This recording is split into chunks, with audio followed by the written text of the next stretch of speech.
Praise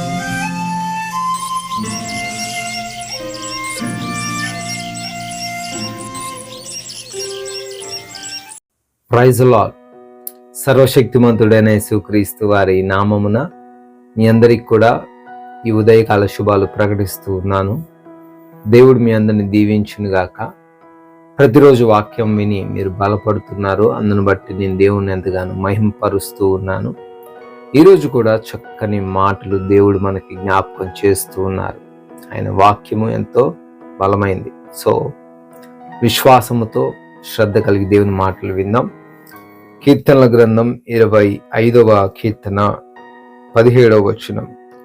Psalm chapter 25 verse 17. నా హృదయ వేదనలు అతి విస్తారములు, ఇక్కట్లలో నుండి నన్ను విడిపింపుము. The troubles of my heart are enlarged. Bring me out of my distresses. భక్తుడు దేవునికి ప్రార్థన చేస్తూ ఉన్నాడు.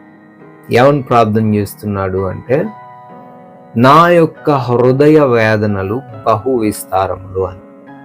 సాధారణంగా మనిషికి వేదనలు ఉంటాయి, సమస్యలు ఉంటాయి.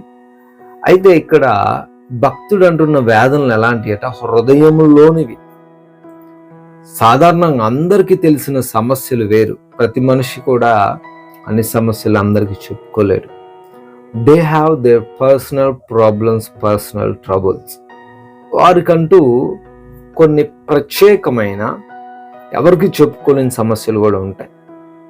ఎవరికి చెప్పుకోలేరా అంటే నిజంగానే చెప్పుకోలేరు. వాళ్ళ తల్లిదండ్రులకు కూడా, వారి బంధువులకు కానీ, స్నేహితులకు కానీ చెప్పుకోలేరు.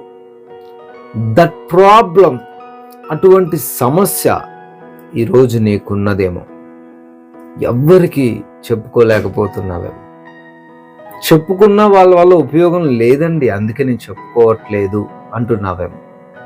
భక్తుడు కూడా సేమ్ అలానే బాధపడుతూ ఉండు, అలానే కృంగిపోతూ ఉండు. అవి సాధారణమైనవి కాదట, అతి విస్తారములు అనగా ఎన్లార్జ్ అనే ఇంగ్లీష్ పదం రాయబడింది.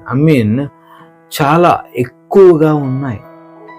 ఒక బాధ వస్తేనే తట్టుకొని జీవించడం కష్టం.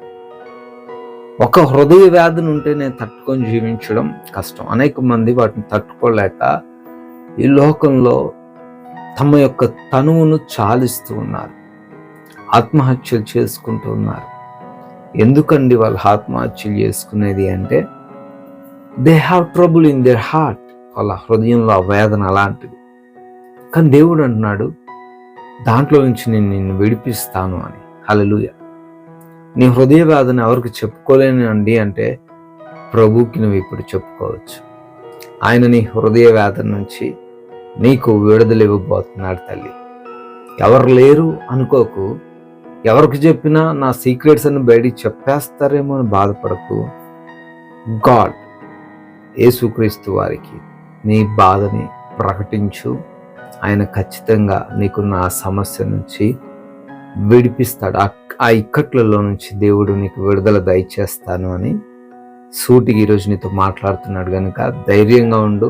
ఎటువంటి బ్యాడ్ డెసిషన్ తీసుకోకు. విశ్వాసంతో జీవించు. ప్రార్థిస్తాను. మహాశక్తి సంపన్నుడా, బిడ్డలు ఏ హృదయ వేదనతో ఈరోజు బాధపడుతున్నారో ఆ హృదయ వేదనను మీకు అప్పగిస్తున్నాం తండ్రి. భయంకరమైన పరిస్థితుల్లో నుంచి వారికి విడుదల దయచేయండి అయా. వారిని తండ్రి మీరే లేవనెత్తండి నాయన. వారి హృదయంలో ఉన్న కలవరాన్ని తొలగించండి ప్రభువా. అనారోగ్య సమస్యలను, వ్యాధి బాధలను, అంధకార దురాత్మ క్రియలను మీ చేతికి అప్పగిస్తున్నాం. స్వస్థత, విడుదల దయచేయండి అయా. ఆర్థికంగా కూడా బిడ్డలు ఎంతో కృంగిపోతూ ఉన్నారు. ఆర్థికపరమైన కష్టాల నుంచి విడుదల దయచేయండి. అప్పుల నుంచి విడుదల దయచేయండి నాయన. ఎంతోమంది బిడ్డలు కుటుంబంలో సమాధానము లేని స్థితి ఈరోజు కలిగి ఉన్నారు నాయన. సమాధానంతో వారి కుటుంబాన్ని స్థాపించండి ప్రభువా.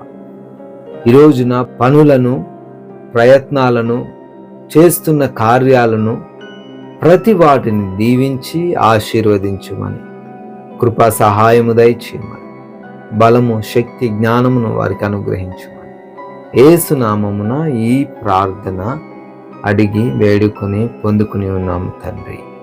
ఆమేన్. My God bless you all. దేవుడు మీ అందరిని దీవించండి.